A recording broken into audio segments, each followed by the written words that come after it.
Welcome to Wildlife Wednesday. Today we're talking about one of Montana's pokiest plants, the prickly pear cactus. Perfect because we're here at 10 Mile Creek Park, which is owned by Helena's own Prickly Pear Land Trust. So let's go see if we can find some. Oh my gosh, so many prickly pear and they're in bloom.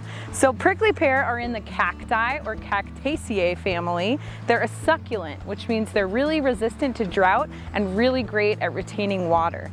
Now, if you look at these guys, these main lobes you see are actually modified stems, and they're covered in this thick, waxy skin that helps them to retain moisture really well.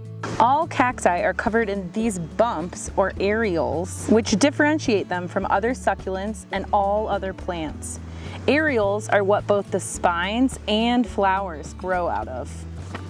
These spines, of course, help protect cacti from predators, but they also actually shade the plant to protect it from the sun and break up the wind around the plant to help it retain that moisture. Spines are different from thorns because spines are modified leaves while thorns are modified stems.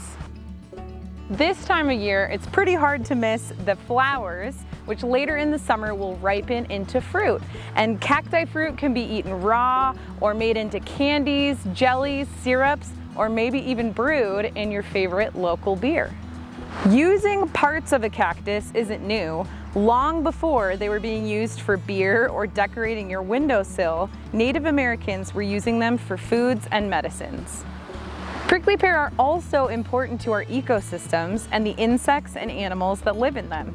Various bees, beetles, moths, and birds feed on the nectar from their flowers, and wildlife like ground squirrels, rabbits, pack rats will feed on the flesh or fruit of this plant.